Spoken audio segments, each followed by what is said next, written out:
le 20 août, Steve Amoussou aurait nié être la personne cachée derrière Frère Rouvi et se considère comme un simple auditeur de Frère Rouvi. Qu'est-ce que vous en pensez, Hector Zogo?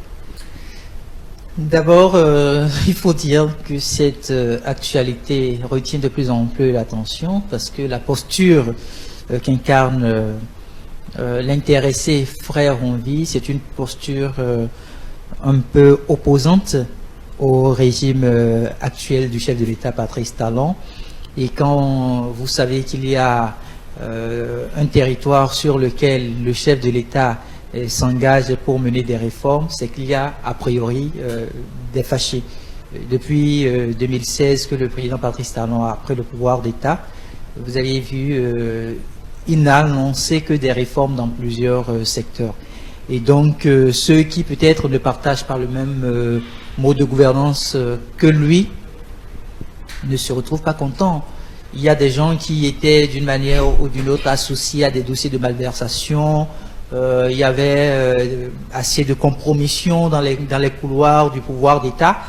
Et quand un chef d'État vient et prend la décision de mettre un terme à tout ceci, ça fâche. Il y a de mécontentement. Et donc, quand je parle de ce principe-là, c'est tout à fait normal que des citoyens puissent prendre la décision de suivre celui-là qui veut, d'une manière ou d'une autre, mener des réformes, que ce soit salutaires ou non, au sein de la République, pour dire, celui qui veut nous reprocher des choses, est-ce qu'il a aussi un sein? Est-ce qu'il n'y a pas aussi des choses qu'on peut lui reprocher?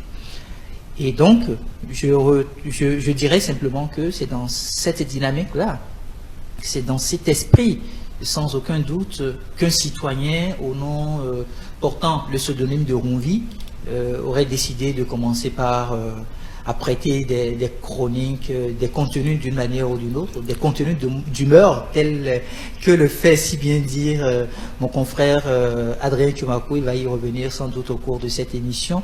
Et donc, quand quelqu'un de cette façon-là le fait, il y a une masse derrière. Il y a un environnement populiste qui se retrouve manifeste tout de suite.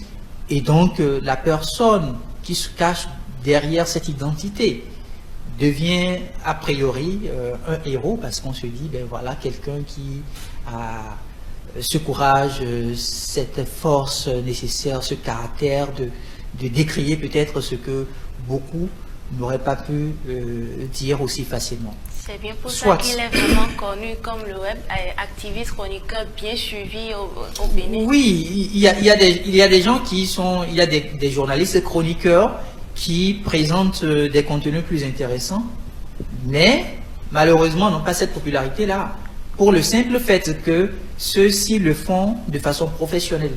Ils le font de manière déontologique, parce que faire des chroniques en tant que journaliste, par exemple, ça suit quand même une certaine rigueur de traitement d'information.